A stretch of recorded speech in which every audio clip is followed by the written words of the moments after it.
Break के बाद एक बार फिर आपका स्वागत है। आप ही के अपने पसंदीदा शो में जिसका नाम है खास मुलाकात, और खास मुलाकात इस वक्त जारी है एक पूर्व आईएएस अधिकारी, एक सांसद और आज की तारीख में राष्ट्रीय अनुसूचित जाति आयोग के अध्यक्ष पीएल पुनिया के साथ। पुनिया जी, ब्रेक से पहले आपने खुशी खुशी मुस्कुराते हुए हमारे दर्शकों को सूचना दी कि आप 1.5 लाख से ज्यादा मतों से बाराबंकी से जीते, बावजूद इसके कि उत्तर प्रदेश के मुख्यमंत्री ने एड़ी चोटी का जोर लगा दिया था आपको हराने के लिए। अब सबसे पहला सवाल ये कि 1995, 1997, 2002 3 बार लगातार मुख्यमंत्री के दाहिना हाथ बने रहे मायावती के, आप प्रिंसिपल सेक्रेटरी रहे। अचानक क्या हुआ कि दोनों का में 36 का आंकड़ा हो गया मायावती और पीएल पुनिया के बीच? देखिए, सही है कि 1995 में जब मुलायम सिंह यादव जी की सरकार गिरी और मायावती की सरकार बनी, तो मैं मुलायम सिंह यादव जी के साथ भी प्रमुख सचिव मुख्यमंत्री था। और आमतौर से पहले मुख्यमंत्री रहते, उनके प्रमुख सचिव दूसरे के साथ में नहीं रहते, लिया नहीं जाता। लेकिन इन्होंने मुझे बुला के कहा, मैंने उनके सामने यही कहा कि ये ठीक नहीं है कि मैं पहले मुलायम सिंह यादव जी के साथ में था और आप मुझे अपना प्रमुख सचिव रखेंगे। लोग कहेंगे कि ये तो उनके प्रभाव में है, मुझे काम करने में दिक्कत होगी। तो इन्होंने कहा कि मैं आपके समाज की हूँ, क्या मेरी मदद नहीं करेंगे? तब मैंने अपनी सहमति दी और बहुत ईमानदारी और मेहनत से मैंने काम किया। मायावती उस समय भी कुछ नहीं जानती थी और ईमानदारी से मैं कह सकता हूँ आज भी कुछ नहीं जानती है। अगर उनसे पूछा जाए कि food and civil supply department क्या होता है, लेबर डिपार्टमेंट क्या हो सकता है, तो उनको नहीं पता है। पुनिया जी, 1995 में, 1997 में, 2002 में मैं जानता हूं कि किस तरह से मैंने मेहनत करके उनको सफल बनाया है। आप नहीं जानते हुए भी पुनिया जी, आप कहना चाह रहे कि मायावती जी कुछ नहीं जानती थी, आप ही सब कुछ जानते थे? मैं जो जानता था उसी का लाभ उनको दिया। मैं सिर्फ ये बताना चाहता हूँ मैं 1995 में रहा, 1997 में रहा, 2002 में रहा। इनको मैंने दिया, मैंने इनसे कुछ नहीं लिया। लेकिन एक अधिकारी की नियुक्ति अधिकारी स्वयं नहीं करता है, वो सरकार करती है। मेरी उनके साथ नियुक्ति थी और मेरी घटिया से घटिया जगह पे कह सकते हैं, जैसे एडमिनिस्ट्रेटिव रिफॉर्म, प्रशासनिक सुधार, उसमें भी रहा, राष्ट्रीय एकीकरण उस विभाग में भी रहा। लेकिन जहाँ भी मेरी तैनाती रही, पूरे ईमानदारी और मनोयोग से मैंने काम किया। उसी तरह से मेरी तैनाती इनके साथ हुई, तो पूरे ईमानदारी और मनोयोग और मेहनत से मैंने काम किया। अपनी नियुक्ति खुद नहीं करता है, लेकिन रिटायरमेंट होने के बाद एक चीज़ खाली पूछना चाहूँगा। आपने कहा मायावती तब भी कुछ नहीं जानती थी, आज भी कुछ नहीं जानती हैं, लेकिन ये आपको नहीं लग रहा कि आप पूरे यूपी के जनता का अपमान कर रहे हैं? क्योंकि उसी यूपी के जनता ने पूरा अपना शासन का बागडोर सौंपा 2007 में मायावती के हाथों में। तो मतलब अज्ञानी है यूपी की जनता की जो कुछ नहीं जानती, उनको मुख्यमंत्री बना दिया।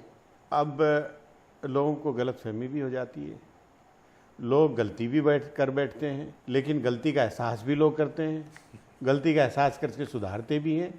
तो मुझे लगता है कि जनता ने गलती की और उसमें सुधार भी अवश्य करेंगे। 2012 और ये भी आपको मैं बता दूं कि मायावती जी जब भी मुख्यमंत्री बनी है, वो विधानसभा में चुन के नहीं आई है, वो विधान परिषद की सदस्य। आज भी 4 साल से ज़्यादा उनको हो गए, विधानसभा में नहीं पहुंची, विधान परिषद की सदस्य के रूप में। खुद न जीती हूं, लेकिन उन्हें बहुमत है, उनके विधायक जीते हैं, तो उन नेता में कुछ काबिलियत होगी। पिछली बार जो उनको वोट मिला, पूर्ण बहुमत के साथ में इनकी सरकार है, वो वोट मिला मुलायम सिंह यादव की गुंडागर्दी, उनका अपराधीकरण, उसके खिलाफ वोट मिला। और जनता ने ये सोचा था कि इनके अगर सरकार बनने से गुंडागर्दी खत्म हो जाएगी, विकास होगा, काम सही रहेगा। लेकिन मिला क्या? आज ना तो गुंडागर्दी खत्म हुई, मैं समझता हूँ गुंडागर्दी में बढ़ोतरी हुई है। उत्तर प्रदेश विकास का काम नाम की कोई चीज़ नहीं है। विकास का काम अगर देखेंगे तो पता लगेगा सिर्फ लखनऊ में हो रहा है, पत्थर तराशे जा रहे हैं, मायावती की मूर्ति लगाई जा रही है। ये अगर इसको विकास है तो मैं समझता हूं कि जनता पूरी तरह से देख रही है। तो एकदम अपॉइंटेड बात, आखिर वो मुद्दा क्या था जहां से टकराव हुआ और अलगाव हुआ पुनिया जी और मायावती जी के बीच? देखिए, ताज कॉरिडोर मामला? नहीं, देखिए, मैं बहुत स्पष्ट रूप से आपको बताना चाहूँगा और संक्षेप में भी कि 3 बार मैं उनके साथ था। 95, 97, 2002 और 2003 में उनकी सरकार चली गई।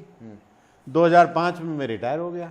रिटायरमेंट करने के बाद पहले तो मेरी किसी सरकार से नियुक्ति होनी नहीं थी, कोई पोस्टिंग होनी नहीं थी, जो पहले होती रही।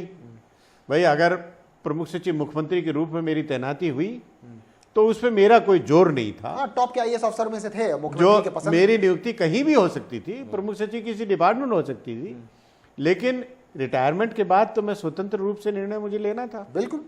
तो वो मैंने निर्णय लिया और हमेशा चाहे मैं मुलायम सिंह यादव के साथ में काम कर रहा हूं, चाहे मायावती के साथ में काम कर रहा था, हमेशा मैंने ये सोचा कि कांग्रेस पार्टी सबसे अच्छी पार्टी है, उनकी नीतियां और नेतृत्व सबसे अच्छा है। ये जो छोटी छोटी पार्टी, जो रीजनल पार्टीज हैं, ये ना इनका विजन है और ना ही इनमें उतनी निष्ठा है, ईमानदारी है।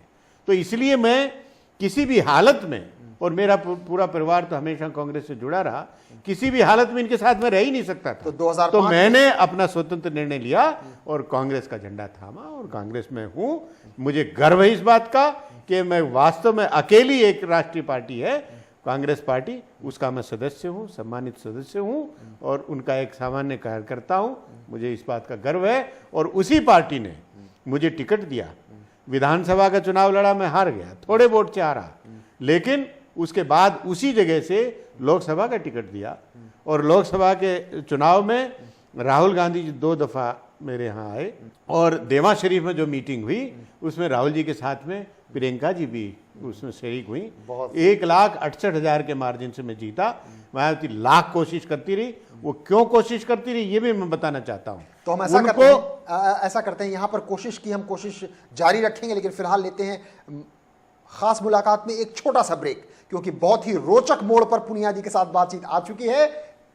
एक बहुत ही खास व्यक्तित्व रहा होगा जो कि एक साथ एक ही जन्म में मुलायम सिंह से लेकर मायावती तक और सोनिया गांधी से लेकर प्रियंका गांधी तक सबों के आंखों का तारा बना हो, और वो है पुनिया जी। लेकिन और भी कई राज फाश होने बाकी हैं, और भी कुछ जनता की भलाई के सपने जो संजोए हैं वो आपके सामने लाने बाकी हैं, और साथ ही साथ कुछ कड़े सवालात का जवाब भी देना होगा पुनिया जी को इस छोटे से ब्रेक के बाद।